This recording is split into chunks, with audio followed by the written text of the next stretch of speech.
Boa noite pessoal. Sejam bem-vindos a mais uma sala de visitas aqui na nossa Live com Arte Recriarte. Sejam bem-vindos todos. É uma alegria muito grande ter vocês aqui, poder participar com vocês desse encontro e ao mesmo tempo desse reconhecimento a esses artistas, a esses educadores, a essas pessoas que fazem parte da história da Recriarte, que são nossos amigos queridos, e estamos aqui com uma alegria muito grande a cada semana por encontrarmos as histórias, né? E contarmos as histórias dessas pessoas tão especiais. Eu tenho aqui um convidado muito especial hoje, que vocês sabem que é uma pessoa que faz parte já da história da Recriarte e que faz parte da história das artes cênicas nacionais, né, do nosso país e vou dizer para vocês, fora do país também. Eu já estive, ele não sabe, mas em alguns lugares onde eu estive, quando falava do nome do nosso querido convidado Jamil Dias Pereira, que é o nosso querido Jamil Dias, muitas pessoas chegavam e falavam: Jamil Dias, conheço o trabalho dele, li a sua tese, li a sua dissertação. Aliás, o nosso convidado, ele tem um bacharelado ali na USP em direção teatral, depois ele fez o mestrado em História do teatro brasileiro, depois ele fez o doutorado em prática teatral, que aliás, é um trabalho que fez toda a diferença e faz para muita gente que tem acesso. Aliás, aqueles que quiserem ter acesso, eu percebi isso agora fazendo uma pesquisa em cima do trabalho do nosso querido Jamil Dias, e a gente consegue ali na biblioteca virtual da USP. E ele fez o pós-doutorado em teatro musical brasileiro. Aliás, é uma das pessoas que mais incentiva, tem um trabalho maravilhoso que ele vai contar, voltado para o teatro musical. Então, eu vou chamar aqui o nosso convidado para que ele possa e contar um pouco da sua história. Seja bem-vindo, Jamil. Ele já está chegando. Aí. Alô. Seja bem-vindo. Obrigado.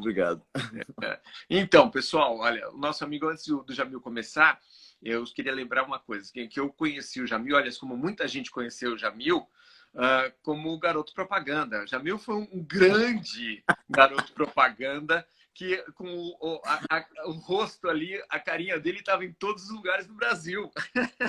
Isso foi na década de 90.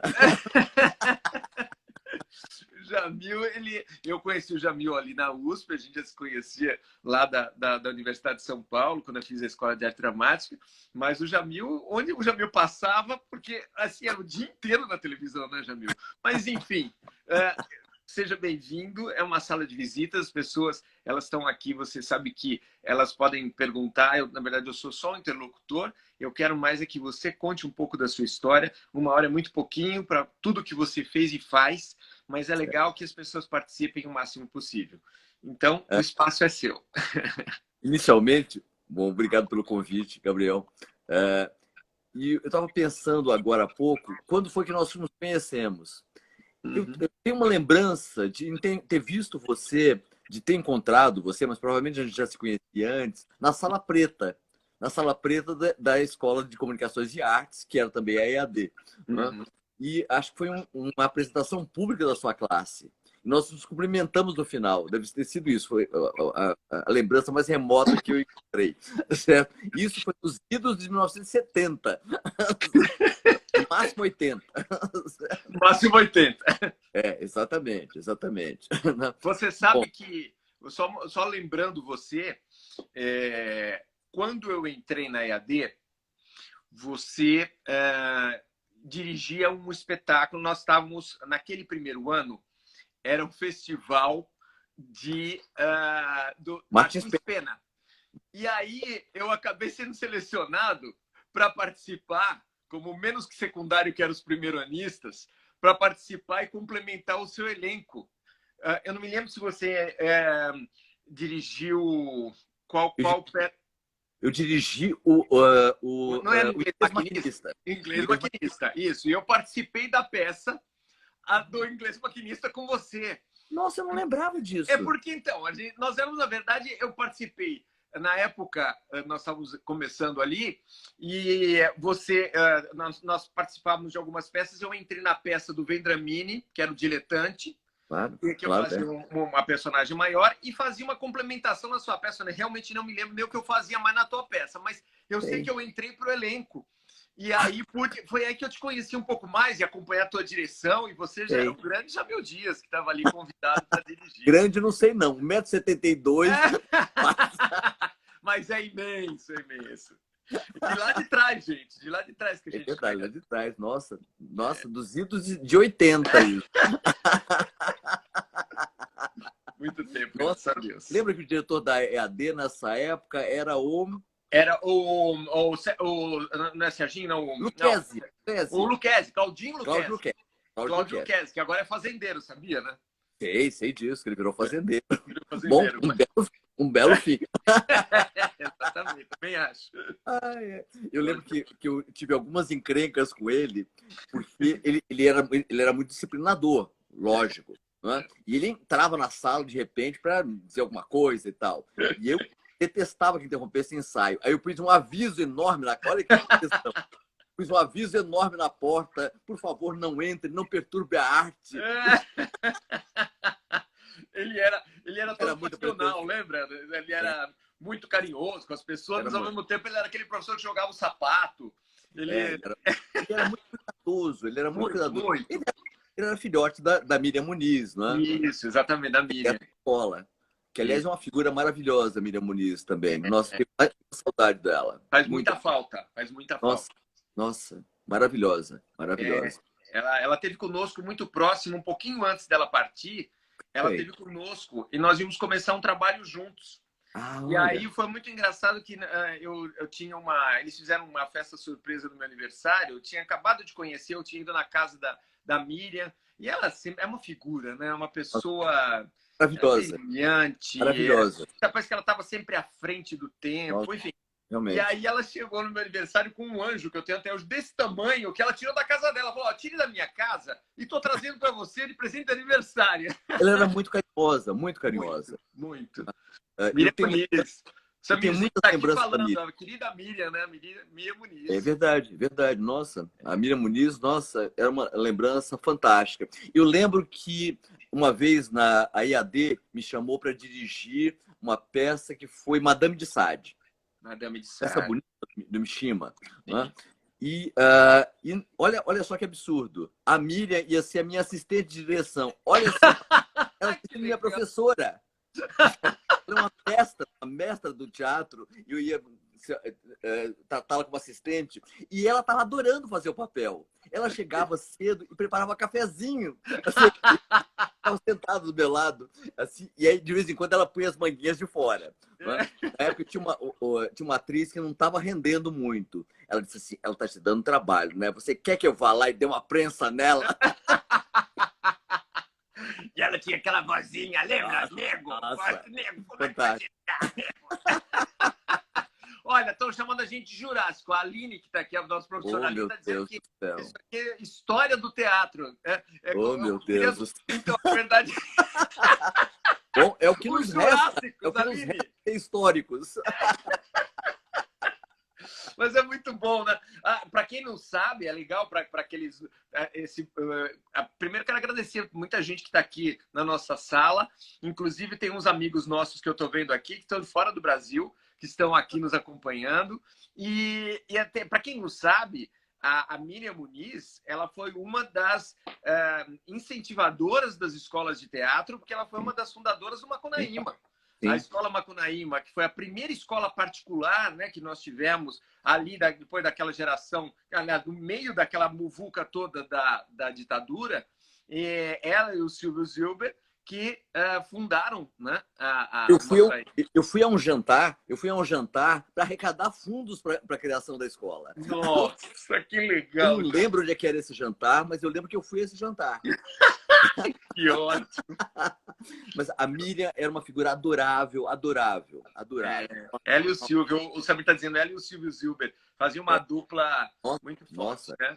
foi muito forte. Foram meus mestres. Olha, eu fiz um curso com eles, foi em 74. 74? Em 74, eu não tinha entrado ainda na ECA. Eles tinham um curso dado pelo SESC, era um curso de introdução ao teatro. Olha que Um legal. curso de onde o Cláudio Luquezzi estava na minha classe. O Cláudio? Exato, eles já eram veteranos. Porque a Miriam tinha seguidores, né? Tinha um Sim, opa. dela, né? Que né, eram sintonizados com ela. E lembro que ela me impressionou muito, a figura dela me impressionou muito. Assim como me impressionou muito a objetividade do Silvio dirigindo. Sabe? Sim. Os dois me impressionaram. E foi É. muito importante para mim esse trabalho antes de entrar na universidade. Mas a missão deles foi muito bonita, quer dizer, eles formavam um casal muito diferenciado e, assim, o tempo que eles ficaram juntos, enquanto eles produziram ali, primeiro eles semearam tantas coisas, né? Eles semearam o próprio Macunaíma e as mentes das pessoas, fora a criação artística. A Miriam era uma atriz excepcional. Nossa. Aliás, a Regina está mandando um beijo aqui, a minha irmã. A Regina está mandando um beijo para você. Um beijo para a Regina.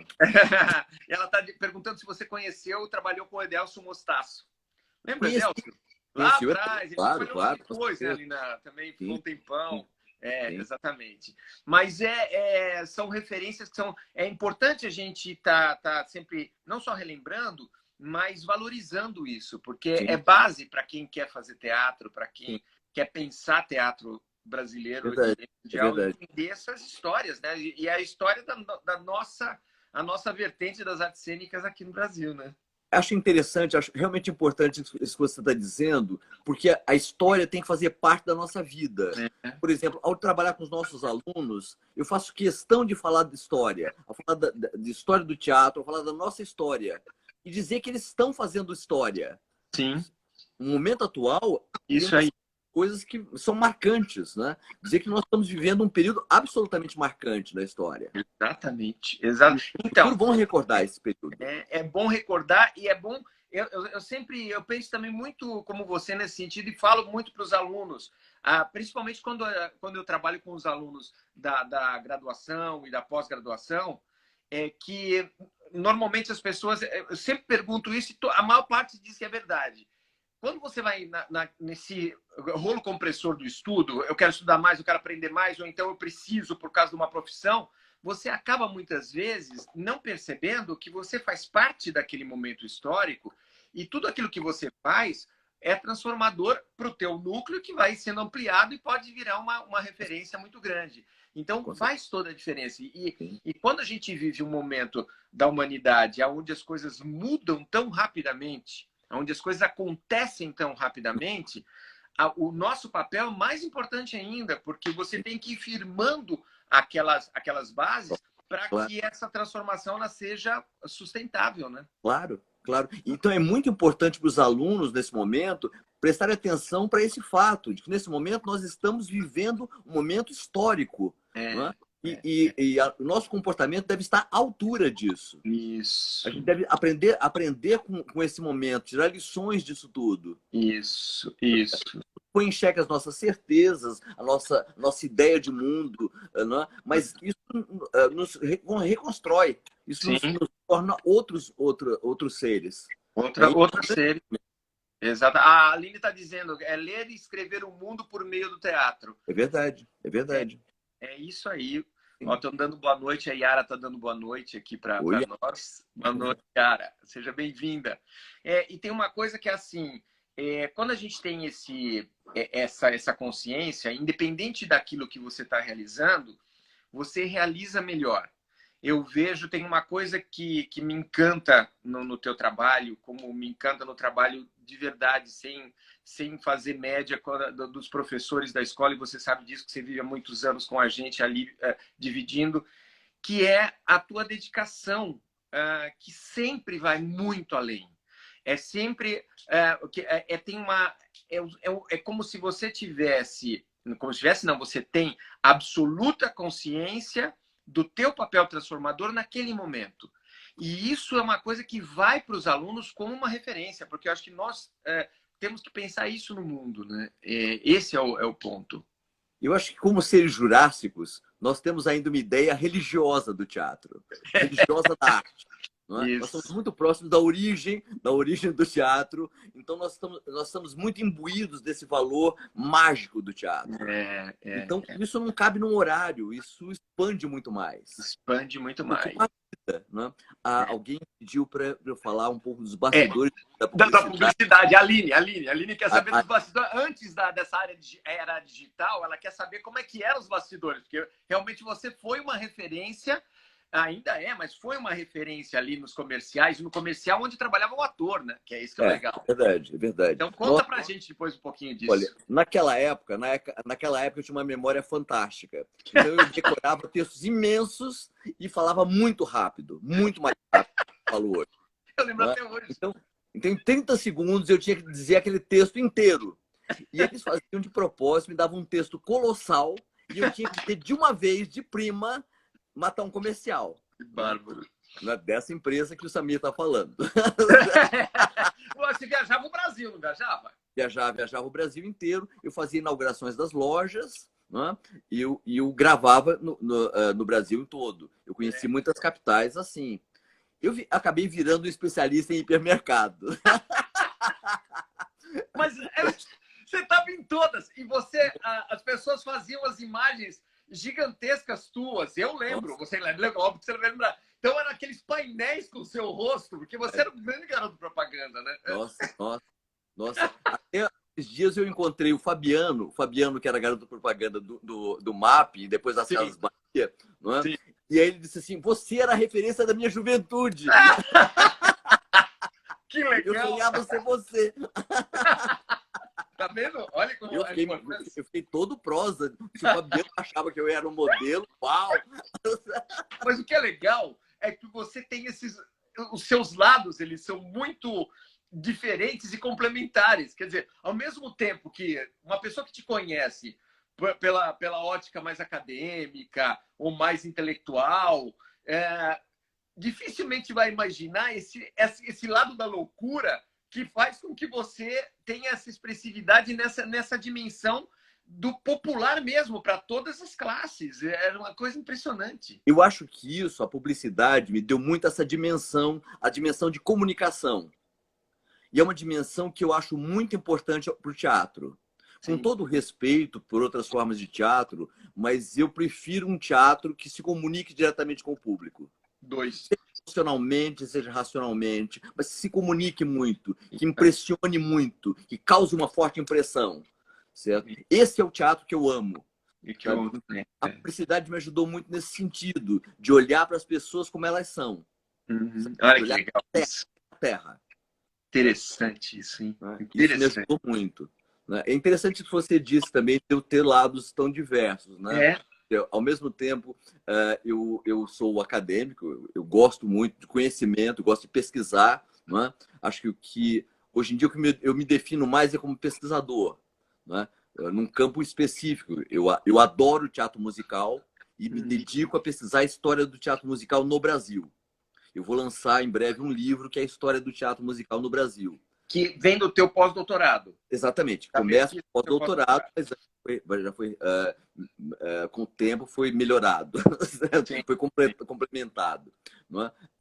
E é isso que me interessa muito, é relembrar o que nós somos. Que bom isso. E contar uma história que nós esquecemos. Isso. Então me interessa muito. E de novo eu falo de um teatro muito presente, de um teatro que não é um teatro distante, um teatro erudito, um teatro muito popular, está muito presente na vida das pessoas. Se pensar no teatro de revista, ele esteve presente no nosso teatro durante mais de 80 anos. Durante mais de 80 anos, o teatro de revista era a linha dominante do teatro. Sim. O teatro, aliás, é interessante essa coisa do teatro de revista. Aliás, está entrando agora aqui na sala uma pessoa muito querida, que é o Ricardo Torres, que é um dos diretores e conselheiros da Portuguesa de Desportos e da comunidade portuguesa. Nossa, tem um belo interessante. Ele é uma figura muito especial que vocês vão conhecer em breve. É um amigo muito querido que está aqui trabalhando conosco. E eu estava lembrando, Jamil, por exemplo, quando eu vivi lá em Portugal, a revista portuguesa, como era viva, eu cheguei a participar como ator da revista portuguesa. E que tinha os números tal, e tinha os números musicais, e engraçado como a referência, como a gente trouxe, né, muita dessa referência europeia, e aí foi se criando um desenho que me parece, a sensação que eu tenho é que todo o movimento, principalmente das pessoas que estão num patamar diferenciado, era de fazer com que a população esquecesse para não ter identidade. Porque quando você começa a estabelecer esse trabalho que você estabelece, a gente começa a estabelecer uma identidade, a gente começa a estabelecer uma cara, né? Começa a estabelecer uma dimensão diferenciada.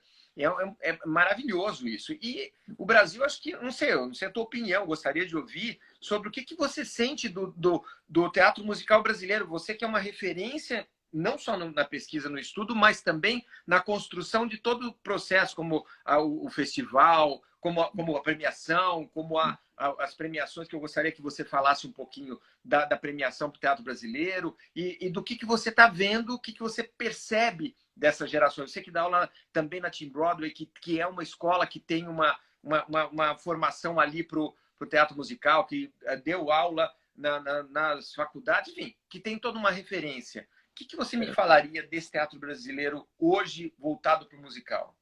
Bom, nós vivemos uma realidade agora que o teatro musical virou o teatrão brasileiro.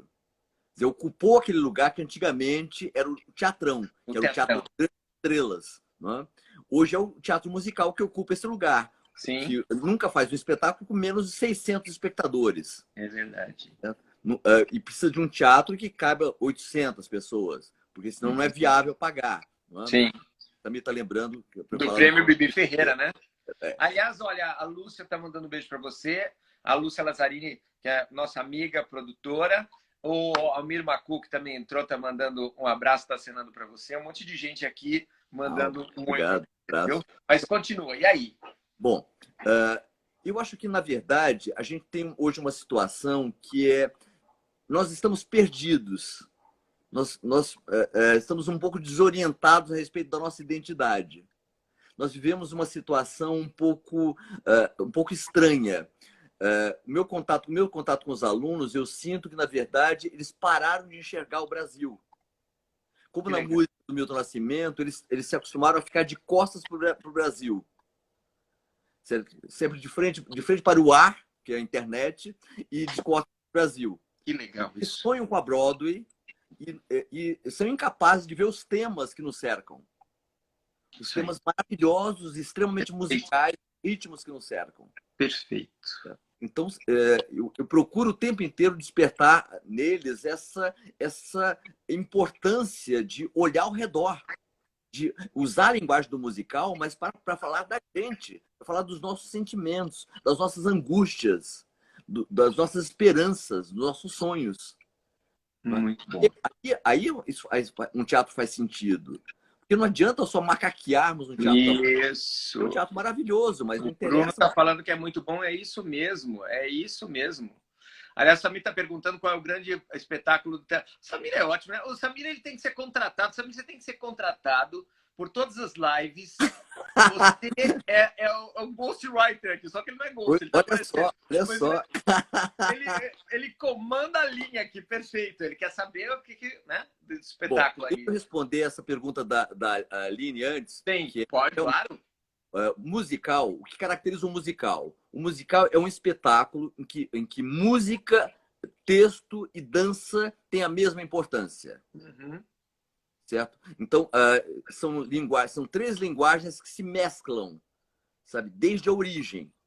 Um teatro musicado significa uma peça de teatro já existente e que alguém resolve fazer com música. Aí compõe música para aquilo. Vamos dar um exemplo. Eu via recentemente um espetáculo de teatro musicado excelente, né? Que era A Senhora dos Afogados, montada pelo Zé Henrique de Paula. Bom, a peça existe, né? Todo mundo conhece a peça do Nelson Rodrigues. Ele resolveu montar com o grupo dele, montou muito bem, só que como o grupo tem muito talento musical, tem uma excelente diretora musical, que é a Fernanda Maia, ele compôs música a dar com pau no espetáculo. Agora, o espetáculo fazia sentido sem a música. Então, um teatro musicado é um teatro que se você tirar a música, continua fazendo sentido. Já um musical, se você retirar a música, você retirou a alma. Se você retirar a dança, você retirou também a alma também. Tanto a música quanto a dança entram no teatro musical como a alma, certo? Entram como texto, são texto, certo? No teatro musical não se canta para fazer uma graça. É isso aí. Se canta, vai dizer o que vai, porque através da música se diz o que o personagem está sentindo, o que ele quer, certo? O que as pessoas estão sentindo. Tem um provérbio maravilhoso do teatro musical americano que diz o seguinte: quando você está em cena e o personagem fica feliz demais para dizer um texto, ele não se aguenta de tanta felicidade, ele canta. E quando essa felicidade, então, é imensa, quando essa felicidade não cabe em si, ele dança. Então, são todas parte da mesma coisa. Então, esse é um musical, que é uma linguagem unificada. Perfeito. E é, de certa forma, uma coisa que nos devolve a Grécia. Nos devolve a origem. A tragédia grega era cantada e dançada. O coro dançava e cantava. Sim, é verdade. Cantavam uma parte e recitavam outra. Isso. Não é? Então é uma volta a uma herança lá de trás. E que me parece que eu acho que aí é um trabalho teu também. Aliás, só dar um beijo aqui para a Lúcia Lazzarini, que está visitando a gente, né? E que é uma pessoa que adora também os musicais. E assim, tem uma coisa que é muito importante que eu vejo, que é a questão da identidade. A gente começar a descobrir qual é a identidade de cada país ou de cada grupo, né, de regiões ou humanas que tenha um caminho próprio. Quer dizer, que não precisa ser exatamente como você falou, a questão de você simplesmente ficar copiando. O que eu percebo muitas vezes, você acaba copiando e acaba perdendo a referência da própria identidade, o que poderia realmente realizar, né? Então, por exemplo, tem uma coisa, eu gostaria até de completar essa tua definição maravilhosa e que é uma aula, como as pessoas estão dizendo, é uma aula e é uma aula mesmo, que é eu tenho feito, eu sempre gostei muito de música e antes de fazer teatro eu já compunha música e participava de festivais de música, enfim, compus muita música e tal. E o teatro sempre teve uma ligação com música comigo, mas eu tinha absolutamente a consciência de que colocar música num teatro, numa peça teatral, é fazer um teatro que seja música. Ele pode ser musicado, ele pode ter, como o Francisco, que nós fazemos. Ele tem 8, 9 músicas, mas ele é musicado, ele não foi feito. Ele tem uma referência muito forte que o próprio Francisco ensinava cantando. Então, por isso que eu coloco no espetáculo. Mas a gente tem uma variação agora que eu acho que é bacana, falando até do próprio Zé, que o Zé acabou... O Zé, você sabe, que deu aula na Recriarte. Ele começou a lecionar ali, né, na Recriarte, a parte de história, depois direção e tal. E uma coisa que eu vejo do trabalho do Zé, em muitos trabalhos, é que ele trabalha um caminho que é o caminho do meio. Eu vi, por exemplo, o Chaves. Você assistiu o Chaves? Que ele dirigiu? Sim. Então, você vê o Chaves, eles inventaram ali um termo intermediário que é o tributo musical. Sim. O tributo musical, porque ele tem realmente músicas o tempo todo, mas ele não é um musical. Né? Não. Ele não é um musical, ele é um tributo. Quer dizer, então é um teatro, na verdade, musicado. Uma peça musicada e que dá muito certo. Né? Respondendo agora à pergunta do Samir, Isso. Eu vou falar de o grande musical brasileiro. Mas eu vou falar de alguns musicais extraordinários brasileiros. As Cangaceiras era um musical extraordinário. Eu não assisti As Cangaceiras. Nossa, maravilhoso. Ficou ali no SESI, na Paulista, de graça. Não é? Quem dirigiu? Ai, meu Deus do céu. Um diretor carioca, Marcelo alguma coisa, se não me engano. Ai, imperdoável não lembrar. É só porque para ver, vou procurar. Olha, o texto é de Milton Moreno, a música da Fernanda Maia, o elenco era um primor. Era um elenco deslumbrante. Milton Moreno. Texto, claro, o Milton Moreno fez o texto, mas não a direção. Não a direção. Tá. Aí você pode olhar para mim aí no Google e dirigir um O pessoal que está sentado na sala de visita, pega aí o Google e... Por favor, alguém joga no Google. não fica mal aqui. Não é? Mas era um espetáculo maravilhoso. Sim. Vamos pegar um outro exemplo de um espetáculo muito bacana de influência rodriguiana, Vingança. Ah.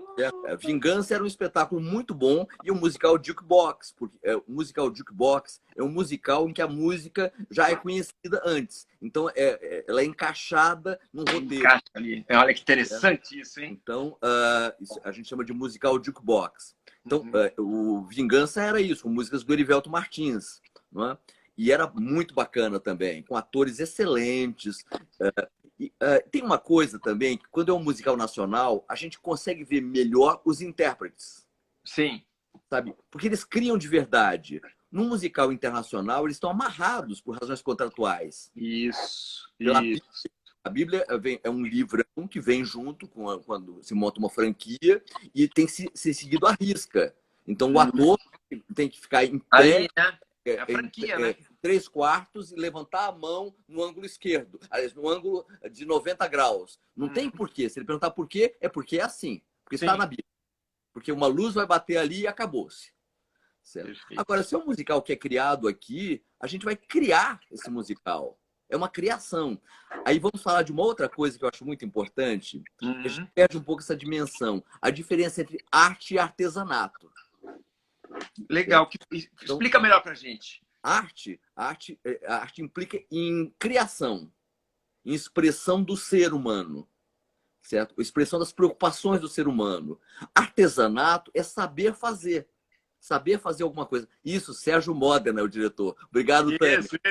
Ali Modena, conseguiu. diretor de Cangaceiras. O Sérgio Modena. Aliás, o pessoal aqui quer ver, o Fernando disse que assistiu às Cangaceiras, né, Fernando? E que é um espetáculo muito legal. A Marisol, ela assistiu Vingança e disse que era impecável, que ela é apaixonada. Nossa, era maravilhoso. Legal pra você ver ali. Era maravilhoso. Agora, falando só da impressão de que eu só gosto de musical brasileiro, não é isso também.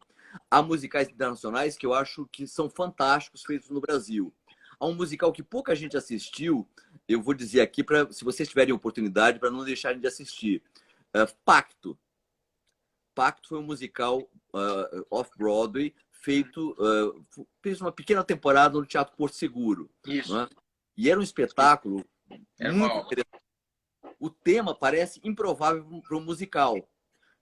É um assassinato, história de um assassinato. Isso. Duas pessoas muito ricas, numa universidade, decidem matar uma criança para experimentar a sua superioridade com relação às leis. Certo? Então é um tema pior que esse, é impossível para pensar no musical. Como é que vai dançar? Como é que vai não sei o quê?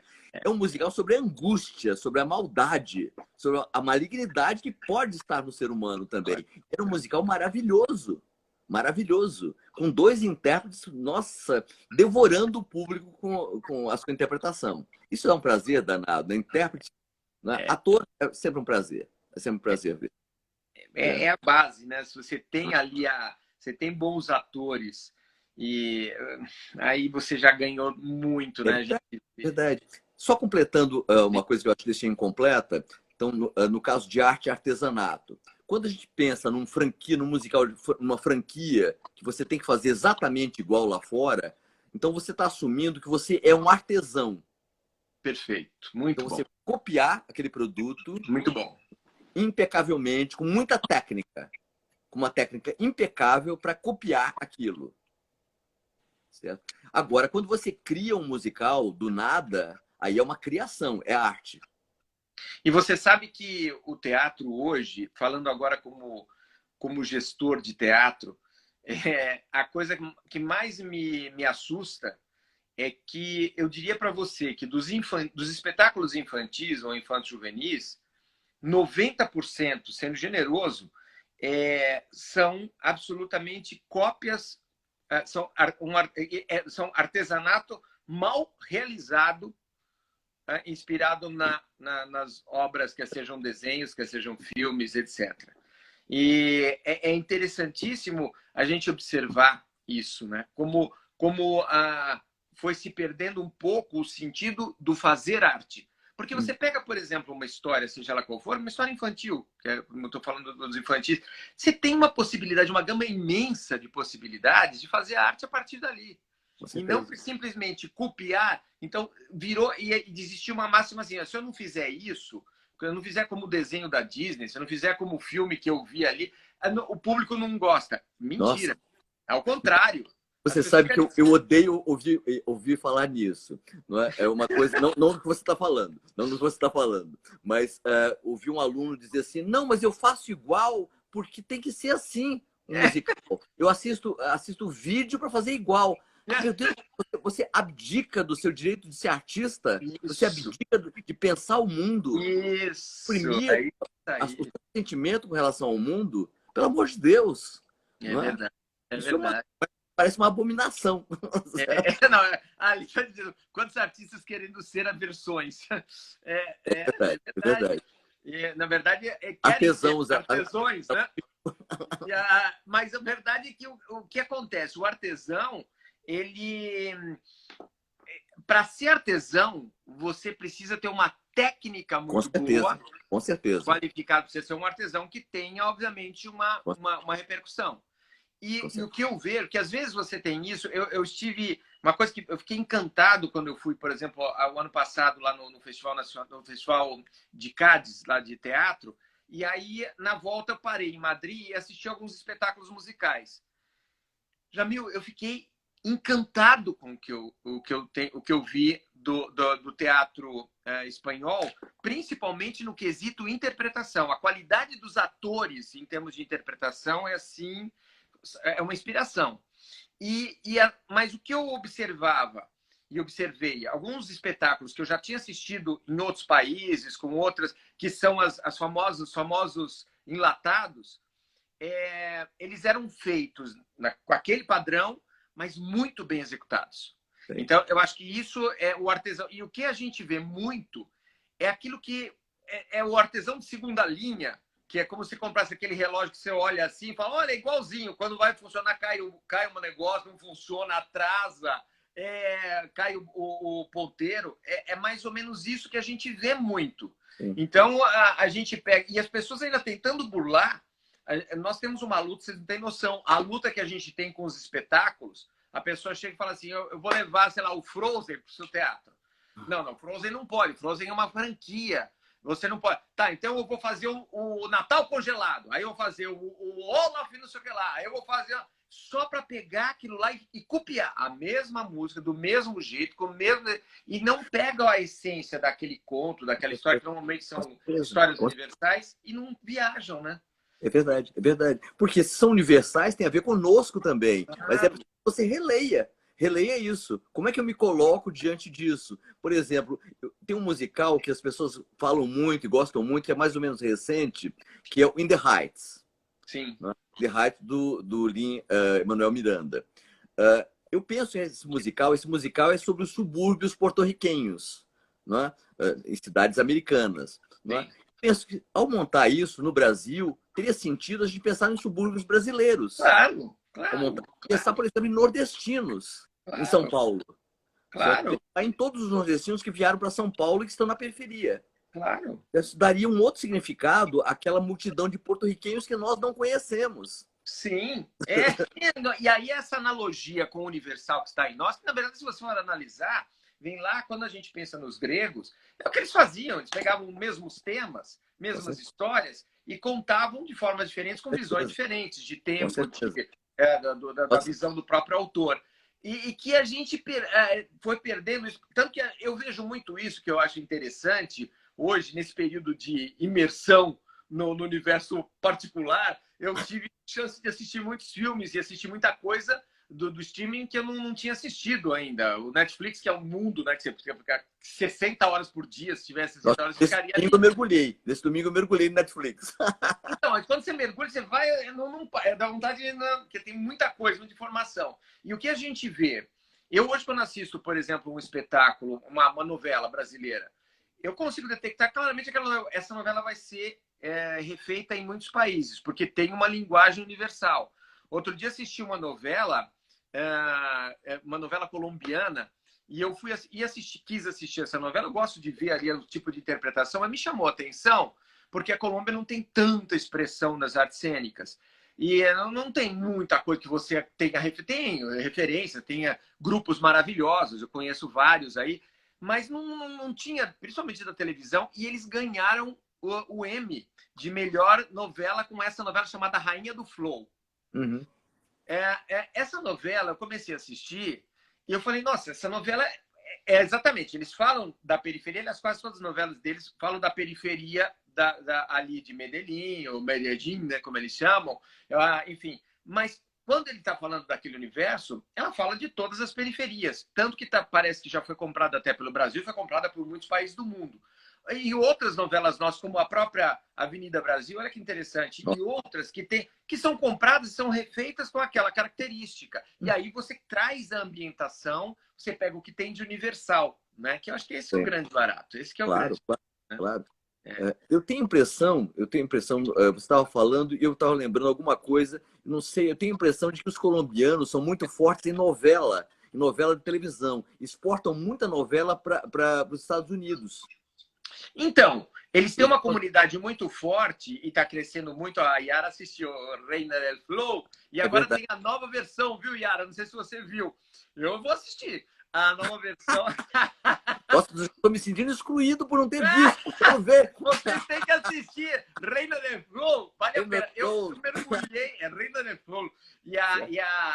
É muito interessante porque, assim, até os próprios atores, a sensação que eu tenho, eles têm uma visão muito diferente do artista brasileiro com a televisão e com a novela. Foi muito novo para eles, tanto que quando eles foram receber o prêmio, ali o prêmio Emmy, a própria atitude deles era de uma humildade, de uma simplicidade, e eu até, só para você ter uma ideia, eu quando assistia, eu me comuniquei com os atores, os principais, e o Carlos Torres, enfim, os principais.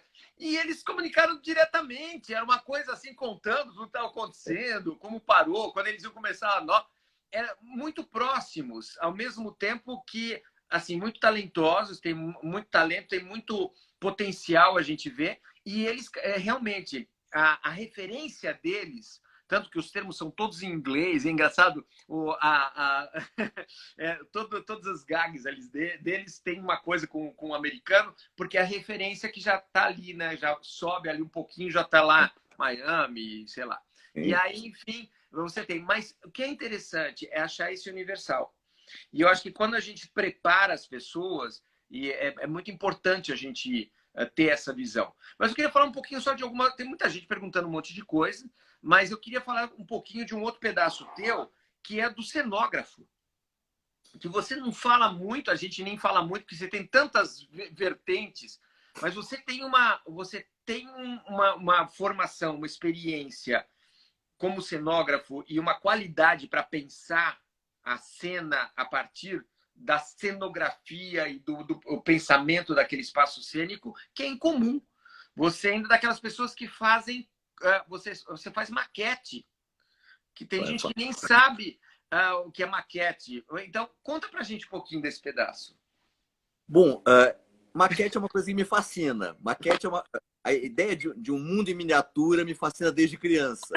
Então, eu aplico esse fascínio infantil ao meu trabalho no teatro. É uma oportunidade de brincar mais. Eu sempre lembro os alunos que fazer teatro é brincar. É brincadeira de adulto. Isso. Certo? Então, a gente brinca de ser o outro. A gente brinca de entender o que o outro pensa, o que o outro faz. Não é? Então, é o exercício de brincar, de compreender o mundo. Não é? E aí, foi através de uma brincadeira que eu cheguei a essa coisa da maquete em teatro. Eu não sei se eu tenho essa amplitude que você está dizendo, mas eu gosto muito de explorar o espaço. Não é? Eu gosto muito de que o ator conte com o auxílio do espaço e que ele contracene com o cenário. Olha que legal isso. Então, eu acho importante como parte. Eu, na verdade, com devido respeito, eu nunca, devido respeito aos prestadores dessa vertente, nunca partilhei a ideia de um teatro pobre. Eu gosto muito de tudo, um pouco de tudo. Eu gosto muito de cenário, eu gosto muito de figurino, eu gosto muito de luz. Eu gosto muito de tudo. Teus espetáculos todos sempre, né? Eu Sempre. sou meio barroco. Né? Eu, uma vez, o Celso Frateschi, numa palestra que eu tive a honra de participar junto com o Celso Frateschi, ele se definiu como um neoclássico. E eu levantei o dedinho e disse, eu sou barroco. Eu não sou nem um pouco comportado para ser neoclássico. É muito nacional para isso. Então, eu tenho necessidade de cercar a cena de um ambiente, sabe? E de criar objetos que sejam mágicos também, para complementar o espaço, para que o ator possa comungar com eles. Perfeito, perfeito. Para estabelecer essa coisa tão forte no teatro que é a comunhão. Isso. E a comunhão é não só com os atores, com os outros atores, mas é também com o público, com o cenário, é com a luz. Né? A luz também. Luz é uma coisa que me pega muito. Para mim também. Luz é uma coisa que eu estudei. Né? Eu escrevi um livro sobre a história da iluminação cênica. Né? Eu escrevi um livro sobre isso. Porque me impressiona muito, eu gosto muito, amo muito a luz. Eu também. Às vezes, alguns espetáculos que eu vou assistir e fico distraído olhando luz. Eu também. Aliás, vou contar uma confidência. Quando o espetáculo me chateia muito, eu fico olhando posição de refletor. Se a gente observar, se estiver atuando, pessoal, observar o Jamil olhando muito para cima é porque o espetáculo está um horror. Não, na minha opinião. A Lúcia está dizendo que eu gosto também muito de cenário e figurino, porque eu também... Tô você. Coitada da produtora. Os produtores têm que sofrer muito. Luane, o pessoal todo sofre muito. Luz é fundamental, pelo amor de Deus, luz é fundamental no teatro. Adoro a caixinha mágica. E a caixinha mágica é feita com todos os recursos. Exatamente. A mágica, produzir a mágica. Grandes atores, é claro. Não é? Mas eu também quero luz, também quero cenário, também quero figurino. Mas é um encantamento, né? Eu acho que assim, claro que é importante que as pessoas elas entendam que não é nem a riqueza em si, mas muitas vezes até mais a criatividade do que a própria riqueza. Sim. Mas é a utilização desses elementos, que são elementos tão fundantes mesmo dessa arte, que é a arte de encantar. Quer dizer, você você pega uma caixa preta, ou você pega um espaço cênico ali e você transforma, leva a pessoa para onde você quiser. E quando você compõe com essa qualidade, quando você compõe com essa dimensão, não tem saída. Eu estava falando para vocês dos musicais. Eu assisti um musical, o primeiro musical que eu assisti quando fui agora, eu sentei muito longe. Errei ali na hora de escolher o lugar. E era um espetáculo que tinha muitos efeitos muito bonitos. E aí o segundo eu falei, não, eu quero sentar bem na frente, eu quero estar vendo ali. E eu sentei na primeira fileira, eu assisti a Anastácia. Ah, sim. Nossa, eu gosto. Eu gosto muito também. As músicas são muito bonitas, é uma montagem muito linda. Era de uma perfeição. Se você tivesse lá, tenho certeza absoluta, você, Samir, e todos aqueles que gostam desse material, a Regina que está dizendo que adora aqui, né, os figurinos também, a perfeição dos detalhes daqueles figurinos, a perfeição dos detalhes dos objetos de cena, e o que é legal, era uma montagem que juntava toda uma construção, porque acontece no século XIX, no auge ali da monarquia, então você tem, e aí tem uma variação, mas você tem assim, móveis de época, né? Junto com uma tecnologia gigantesca ali atrás, que você tem os telões que vão mudando. Mas o que é bárbaro é de uma perfectibilidade nos detalhes que você não tem como não acreditar. Então, eu que estava na primeira fileira, eu não tinha como... Eu queria até desviar para entender e ver a parte técnica e tal, mas não tem como que você começa a acreditar, você entra na história. Bom, a gente tem um nome. A gente tem um nome para um musical assim. Não é? Aliás, o nome não fui eu que inventei. O nome foi inventado pelo Martin Gottfried, num livro brilhante que é o Teatro Dividido, a cena americana do século XX, um teatro dividido. Sim. Né? Em que ele divide os musicais, mas divide o teatro americano em geral, mas os musicais especialmente, ele define em ala direita e ala esquerda. A ala direita seria o produto perfeito. certo? E aí também a criação não importa muito, importa o produto perfeito. A perfectibilidade Encante o ali. espectador. O musical da ala esquerda seria o oposto. Seria alguém que pesquisa a linguagem, que pesquisa um tema novo, uma abordagem nova. Às vezes não tem um acabamento tão bom. Então, a conclusão é que o teatro musical depende dessas duas alas. Da ala direita, que oferece um produto perfeito para a plateia, e da ala esquerda, que renova a linguagem. Renova a linguagem. Sem Perfeito. os dois, nós não vivemos. Perfeito. Então, é o que deveria, o que eu acho que assim, nos festivais de teatro, que acabaram praticamente, né, no Brasil, infelizmente, que deveria ser um norte para avaliação. Acho que a gente precisa dos dois, né, Jamil? Com certeza. Eu acho Com que você certeza. precisa trabalhar essa perfectibilidade, essa busca pela perfeição, né, o detalhamento e, ao mesmo tempo, a subversão para poder alterar. Né, para poder alterar esse caminho. Realmente. E é o que a gente vê, né? E você, dentro... Não posso deixar de passar esse pedaço aqui. Você dirige, você atua, você tem a parte o cenógrafo ali dentro, o pesquisador e o professor. E como a gente não tem mais muito tempo, infelizmente, eu queria que você falasse um pouco da docência. Como é que é a docência para você? A docência é um caminho muito especial. E eu acabei descobrindo um pouco por coincidência. Eu não pensava em ser docente. Eu pensava em outra coisa na minha carreira, vou ser diretor, isso, tal. Nunca pensei. E aí, de repente, uma situação da vida me levou a encarar a docência. No primeiro momento foi um susto, mas aos poucos eu fui descobrindo um encantamento tal. Hoje eu estava falando com um amigo meu, que eu descobri em mim uma coisa que é um sentimento paternal muito forte. Como eu não tenho filhos, os meus filhos são os meus alunos. Que legal. E aí eu sou um pai muito duro. E muito eu espero que eles cresçam e me contestem. Eles cresçam mais do que eu. Certo? Eu espero servir de escada para eles, para que eles cresçam. Perfeito. Então, eu acho que a docência de arte, sobretudo, é uma coisa de você oferecer caminhos, o máximo de caminhos possíveis, o máximo de possibilidades, para que ele cresça e se desenvolva como indivíduo e como artista.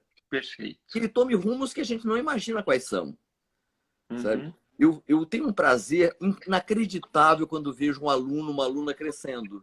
Sabe, quando eu vejo de um bimestre para outro o desenvolvimento de um trabalho deles. Então, falando que você é um ótimo professor. Aqui, eu gosto muito, Né? E atualmente eu, inclusive, estou desenvolvendo 2 trabalhos aqui na Recri, que estão me dando muito prazer, que é, eu estou fazendo uma criação coletiva com os alunos, que o tema é o Baixo Augusta. Ai, que bárbaro. E até durante a nossa live eu vi algumas mensagens aqui no alto, porque eles continuam se interrogando a respeito. Né? E teve todo um trabalho de criação, de conhecimento disso. E foi engraçado ver as impressões que eles tinham sobre o Baixo Augusta e agora, no meio da pesquisa, como já mudou isso. Que bárbaro isso. Nossa. Porque eles começam a entrar no personagem, entrar na situação, e aí eles têm mais compreensão, têm mais compaixão. Mais compaixão. Claro. Você... Então, eu acho que isso faz de um ator ter uma possibilidade de ser uma pessoa melhor. Nem sempre é, mas ele tem essa possibilidade. É opção, né? Mas a possibilidade tem. É verdade. Então, o exercício é por aí mesmo. E na outra turma, trabalhando, em 2 outras turmas, eu estou trabalhando com Tennessee Williams. Isso é, com grandes personagens. Não é? E é interessante notar, porque num primeiro momento me pergunta assim, mas ela é boa, Mar? Ela é a vilã, então? Não é? Ela é humana. Exato, exatamente. Eu começo a responder essas coisas. Não, vamos ver como é que ela é. Como é que ela é de verdade. Como é que nós somos. Porque ela é tão contraditória quanto nós. Você não mente. Então, um bom texto tem mentira. Certo? Não é verdade o tempo inteiro. É isso aí. Então, você tem que entender isso. O que nos leva à mentira, a mentir de vez em quando. O que nos leva a enfeitar a verdade. Sim. Sim, Não sim. é? E a riqueza de um personagem. É Não é? aí. Eu tive um prazer essa semana de ver que as meninas estão fazendo a Blanche de Bois, como elas cresceram. Uhum. São, são alunas muito jovens, não é? Mas elas estão Deram. A fazendo um Blanche dá esforço de uma. compreensão e tem um A crescimento muito Marisol está rápido. dizendo aqui, né? Total, pois trabalhamos com autoconhecimento full time. É o que Exato. seria para gerar empatia, né? Exatamente, exatamente, exatamente. É exatamente isso. Se a gente tem isso, Jamil, eu acho que a gente está absolutamente conectado. Aliás, os teus sintomas de que você realmente sofre desse mal de ser professor, você tem que exatamente gostar de ver uma pessoa crescer, que foi exatamente o que me levou também a lecionar, quando eu percebi que o fato de passar alguma coisa que eu sabia para alguém e ver alguém melhorar de alguma forma, ou se transformar de alguma forma, melhorar é muito relativo, mas se transformar, ter outras possibilidades de visão, Sim, eu acho sim. que isso e que me fez, eu sei que fez a Regina também, todos nós, decidimos pela escola, por termos um espaço para sempre formar pessoas, porque é o que retroalimenta de tal maneira Nossa, e amplia a visão. E a outra coisa que você falou que é preciosa, concordo com você.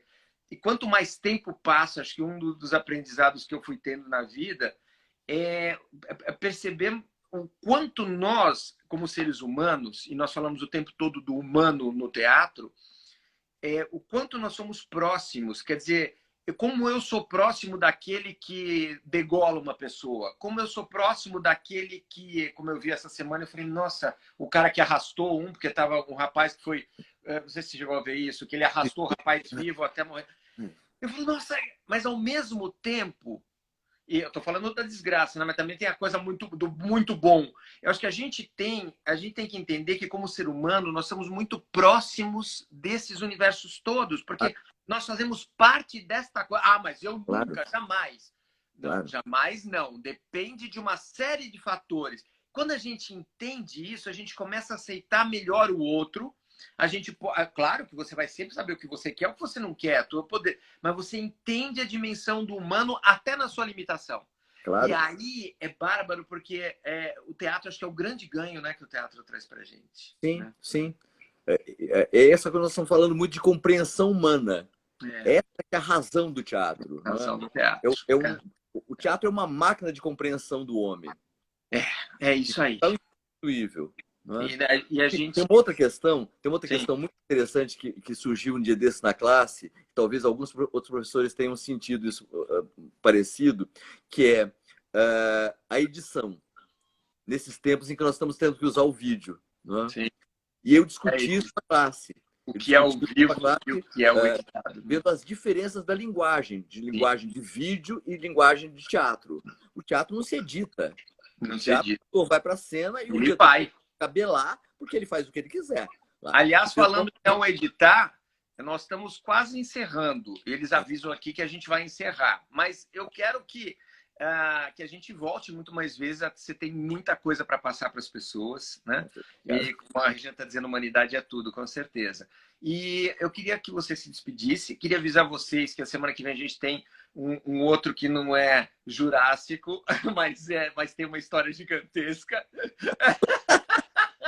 Mas tem uma história gigantesca e maravilhosa que é o Péricles Martins, que vai contar um pouco da sua trajetória, falar um pouco aqui com a gente, contar um pouquinho do muito que ele tem realizado. E, Jamil, termina, que eu não quero terminar aqui, eles cortam, eu quero que você termine deixando uma mensagem aí para o pessoal e já te agradecendo muito por você ser essa pessoa que você é. Obrigado, obrigado. Bom, olha, eu queria dizer que nesse momento tão difícil, a gente tem que encontrar novas saídas. E que essa situação, na verdade, é um exercício. É um exercício que a vida nos dá. Não é? É uma chance de. Toda crise é uma chance de melhorar. Uma chance de nos reconstruir de uma forma melhor. Certo? Então, que vocês se reconstruam de uma forma melhor. Eu estou tentando. A gente tem que tentar. O Samir está dizendo que o Péricles foi aluno dele. Então, oh, meu Deus. Samir, você também é jurássico, Samir. Você também é jurássico. O pessoal está dizendo que adorou. Eu também adorei demais. Oh, e, meu Deus. assim, a gente vai ficar com um gostinho de quero mais. Quero agradecer a todos vocês que estiveram aqui com a gente. vai estar ali gravado para vocês. A gente agora está tomando todos os cuidados, porque às vezes a nossa transmissão está muito boa, mas às vezes quando a transmissão ela fica meio tremida, eles não deixam depois repetir, infelizmente. Mas eu quero avisar que as pessoas que estão aqui, que já fizeram parte da live, que nós vamos fazer uma nova live com aqueles que não conseguiram ficar gravados. Ótimo. Obrigado, um beijo. E agora vamos curtir a realização dos alunos aí no final aí do semestre, no período quando a gente for apresentar. Tá bom? Beijo, obrigado. Beijo. Obrigado a vocês todos. Até mais, até breve, até semana que vem.